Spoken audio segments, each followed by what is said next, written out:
ಇನ್ನು ಯುದ್ಧದ ಬಗ್ಗೆ ಮಾತಾಡಲೇಬೇಕು. ರಣಭೀಕರ ತಿರುವನ್ನು ಪಡ್ಕೊಳ್ತಾ ಇದೆ ಯುದ್ಧ. ಇದು ಯಾವ ಮಟ್ಟಕ್ಕೆ ಬಂದು ನಿಲ್ಲುತ್ತೋ ಗೊತ್ತಿಲ್ಲ. ಒಟ್ಟು ಭಾರತವೂ ಸೇರಿದಂತೆ ಬೇರೆ ಬೇರೆ ರಾಷ್ಟ್ರಗಳು ಕಷ್ಟ ಅನುಭವಿಸುವಂಥದ್ದು ನಿಶ್ಚಿತ.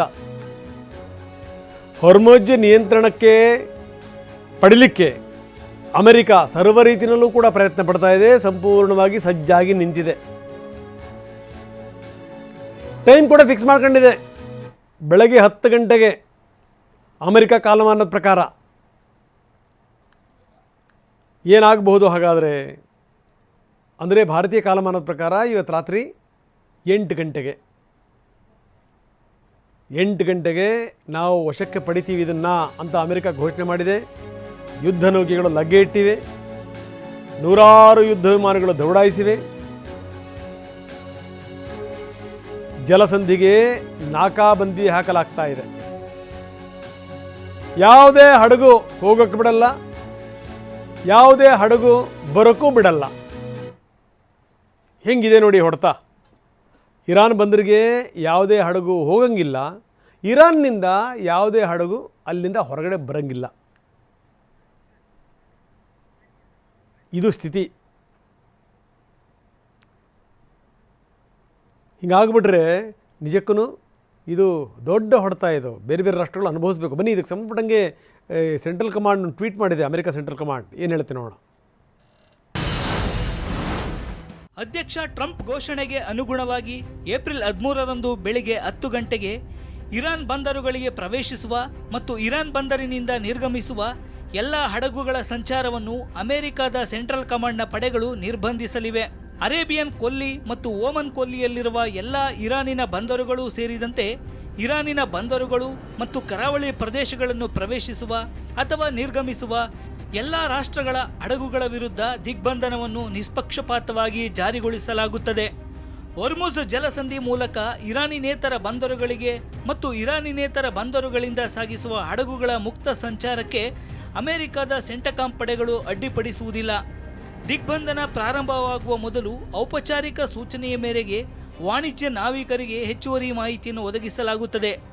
ಓಮನ್ ಕೊಲ್ಲಿ ಮತ್ತು ಹೊರ್ಮುಜ್ ಜಲಸಂಧಿ ವಿಧಾನಗಳಲ್ಲಿ ಕಾರ್ಯನಿರ್ವಹಿಸುವಾಗ ಎಲ್ಲ ನಾವಿಕರಿಗೆ ನೋಟಿಸ್ ಟು ಮ್ಯಾರಿನರ್ಸ್ ಪ್ರಸಾರಗಳನ್ನು ಮೇಲ್ವಿಚಾರಣೆ ಮಾಡಲು ಮತ್ತು ಬ್ರಿಡ್ಜ್ ಟು ಬ್ರಿಡ್ಜ್ ಚಾನೆಲ್ 16ರಲ್ಲಿ US ನೌಕಾಪಡೆಗಳನ್ನು ಸಂಪರ್ಕಿಸಲು ಸೂಚಿಸಲಾಗಿದೆ.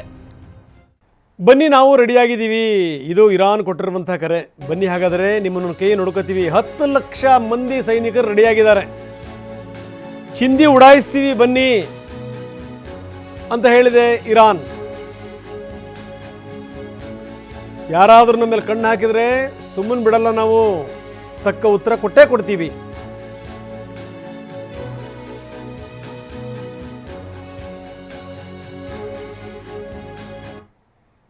ಇರಾನ್ ಸೇನಾ ವಕ್ತಾರರು ವಾರ್ನಿಂಗ್ ಕೊಟ್ಟಿದ್ದಾರೆ. ನಾವು ಕೂಡ ರೆಡಿ ಇದ್ದೀವಿ. ಬನ್ನಿ, 10 ಲಕ್ಷ ಸೈನಿಕರು ನಾವು ಕಾಯ್ತಾ ಇದ್ದೀವಿ. ನಿಮ್ಮ ಯುದ್ಧ ನೌಕೆಗಳು ಬರಲಿ, ಚಿಂದಿ ಚಿತ್ರಾನ್ನ ಮಾಡ್ತೀವಿ ಅಂತ ಇವರು ಕೂಡ ಹೇಳಿರೋದು. ಅದರ ಟ್ವೀಟನ್ನು ಕೂಡ ನಾವು ತೋರಿಸ್ತಾ ಇದ್ದೀವಿ ನಿಮಗೆ. ಅಮೆರಿಕದ ಟ್ವೀಟ್ಗೆ, ಅಮೆರಿಕದ ದಿಗ್ಬಂಧನಕ್ಕೆ ನಾವು ಯಾವ ರೀತಿ ದಿಗ್ಬಂಧನ ಹಾಕ್ತೀವಿ ನೋಡಿ ಅಂತ ಏನು ಧಮಕಿ ಹಾಕ್ತಲ್ಲ ಅಮೆರಿಕ, ಅದಕ್ಕೆ ಇರಾನ್ ಕೊಟ್ಟಿರುವಂಥ ಪ್ರತಿಕ್ರಿಯೆ ಇದು. ಇನ್ನು ಹೊರ್ಮುಜ್ ಬಳಿ ಅಮೆರಿಕ ಯುದ್ಧ ನೌಕೆ ಸಂಚಾರ ಮಾಡ್ತಾ ಇದೆ. ಅಮೆರಿಕ ಯುದ್ಧ ನೌಕೆಗೆ ಇರಾನ್ ಲಾಸ್ಟ್ ವಾರ್ನಿಂಗ್ ಅನ್ನು ರವಾನಿಸಿದೆ. ತಕ್ಷಣಕ್ಕೆ ಜಾಗ ಖಾಲಿ ಮಾಡಿ ವಾಪಸ್ ಹಿಂದೂ ಮಹಾಸಾಗರಕ್ಕೆ ಹೋಗಿ, ಇಲ್ಲ ಅಂತಂದರೆ ನಾವು ದಾಳಿ ಮಾಡ್ತೀವಿ ಅಂತ ಕೊನೆಯ ಎಚ್ಚರಿಕೆ. ಇನ್ನು ಇಲ್ಲಿ ತನಕ ಹಿಂದಿನಿಂದ ಅದು ಸಪೋರ್ಟ್ ಮಾಡ್ತಾ ಇತ್ತು ಚೀನಾ, ಈಗ ಸಂಪೂರ್ಣ ಬೆಂಬಲ ಅಂತ ಘೋಷಣೆ ಮಾಡಾಯಿತು. ಈಗ ಯುದ್ಧದ ಸ್ವರೂಪ ಬೇರೆ ಕಡೆಗೆ ತಿರ್ಕೊಂಡ್ರೂ ಕೂಡ ಅಚ್ಚರಿ ಇಲ್ಲ. ವಿಶ್ವದಲ್ಲಿ ಶಾಂತಿ ಸ್ಥಿರತೆಗೋಸ್ಕರ ನಾವು ಬದ್ಧವಾಗಿದ್ದೀವಿ. ಹೀಗೆ ಅನಗತ್ಯವಾಗಿ ನೀವು ಕೈ ಹಾಕಿದ್ರೆ ಬಿಡಲ್ಲ. ಮಧ್ಯಪ್ರಾಚ್ಯದ ಪರಿಸ್ಥಿತಿಯನ್ನು ಗಮನಿಸ್ತಾ ಇದ್ದೀವಿ.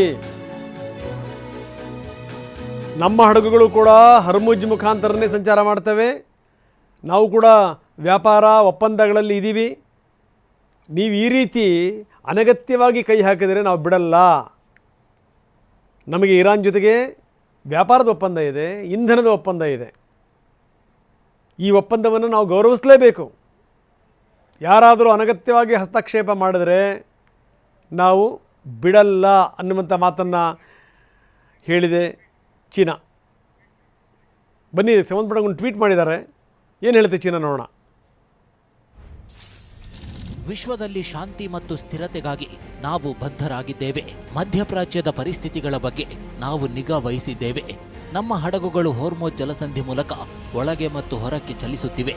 ನಾವು ಇರಾನ್ನೊಂದಿಗೆ ವ್ಯಾಪಾರ ಮತ್ತು ಇಂಧನ ಒಪ್ಪಂದಗಳನ್ನು ಹೊಂದಿದ್ದೇವೆ. ನಾವು ಇದನ್ನು ಗೌರವಿಸುತ್ತಿದ್ದೇವೆ ಮತ್ತು ಮುಂದೆಯೂ ಗೌರವಿಸುತ್ತೇವೆ. ಇತರರು ನಮ್ಮ ವ್ಯವಹಾರಗಳಲ್ಲಿ ಹಸ್ತಕ್ಷೇಪ ಮಾಡಬಾರದು ಎಂದು ನಾವು ನಿರೀಕ್ಷಿಸುತ್ತೇವೆ.